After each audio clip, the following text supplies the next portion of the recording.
اعوذ باللہ من الشیطان الرجیم، بسم اللہ الرحمن الرحیم۔ طہارت کے مسائل میں آج ہمارا لیسن نمبر 31 ہے، جوتوں سے لگی نجاست۔ جوتوں سے لگی نجاست جوتوں کو مٹی پر رگڑنے سے دور ہو جاتی ہے، یعنی کہ اگر جوتے میں نجاست لگی ہوئی ہے، کوئی بھی گندگی لگی ہوئی ہے، تو اسے مٹی پر رگڑ دینے سے جوتا پاک ہو جاتا ہے، اچھی طرح کہ وہ نجاست اتر جائے۔ اس کے علاوہ پانی کے علاوہ پاک مٹی سے بھی گندگی اور نجاست کو دور کیا جا سکتا ہے۔ حضرت ابو سعید رضی اللہ تعالی عنہ سے روایت ہے کہ رسول صلی اللہ علیہ وسلم نے فرمایا، جب کوئی آدمی مسجد میں آئے تو جوتے پلٹ کر دیکھ لے، اگر جوتوں پر غلاظت لگی ہو تو انہیں زمین پر رگڑ کر صاف کرے، پھر انہی جوتوں میں نماز پڑھ لے۔ اسے احمد اور ابو داؤد نے روایت کیا ہے۔ بنو عبد الاشہل کی ایک عورت نے نبی اکرم صلی اللہ علیہ وسلم سے عرض کیا، ہمارے گھر اور مسجد کے درمیان کچھ راستہ گندا ہے، یعنی اگر جوتوں پر غلاظت لگ جائے تو پھر کیا کرنا چاہیے؟ آپ صلی اللہ علیہ وسلم نے فرمایا، کیا اس کے بعد صاف راستہ بھی ہے؟ عورت نے عرض کیا، ہاں۔ آپ صلی اللہ علیہ وسلم نے فرمایا، صاف راستہ گندے راستے کے اثرات کو ختم کر دیتا ہے۔ اسے ابو داؤد اور ابن ماجہ نے روایت کیا ہے۔ دیکھیے کہ جب لوگ مسجد جاتے ہیں اور راستے میں گندگی ہو، کچھ ایسی غلاظت ہو اور جوتوں میں لگ جائے تو اسے صاف مٹی پر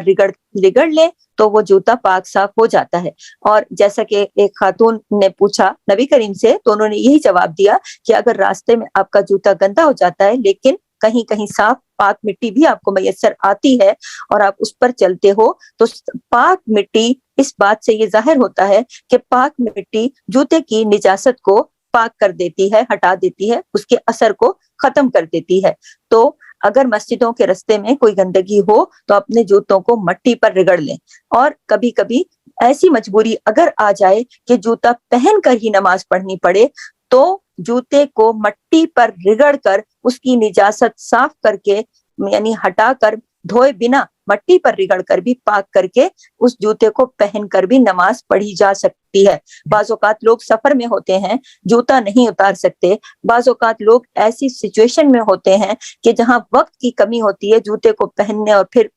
دوبارہ اتارنے اور پھر پہننے کا وقت نہیں ہوتا، کوئی فلائٹ لیٹ ہو رہی ہے، کوئی اس طرح کے کھیل کے میدان میں ہے یا کسی جنگ میں ہے یا کسی جگہ پر ہے کہ جہاں جوتا پہنا ہوا ہے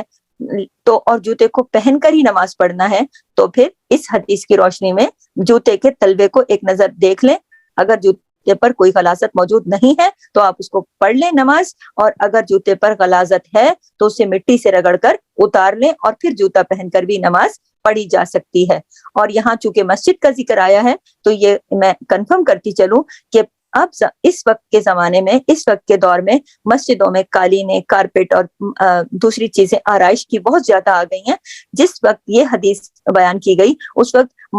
مٹی کے کچے صحن ہوتے تھے، مسجدوں میں مٹی کے کچے صحن ہوتے تھے جہاں پر جوتا لے جایا جا سکتا تھا۔ تو اس کا مطلب یہ نہیں ہے کہ اس بات کی چھوٹ مل گئی ہے اس حدیث کی روشنی میں کہ جوتا لے کر کارپیٹ پہ یا اس طرح جو مسجدوں میں جو نازک سے حالات ہوتے ہیں صاف ستھرے، تو وہاں آپ اس حدیث کی روشنی میں جوتا لے کر چلے جائیں، نہیں، یہ ایک ایسی مجبوری یا پھر ایسی جگہ کہ آپ سفر میں ہیں یا کسی بھی ایسی جگہ یا پھر کسی ایسی مسجد ہے راستے میں ٹریولنگ کے دوران کہ آپ وہاں جوتا اتارنے اور پہننے کی مشقت میں آپ کی ٹرین چھوٹ جائے گی، یا آپ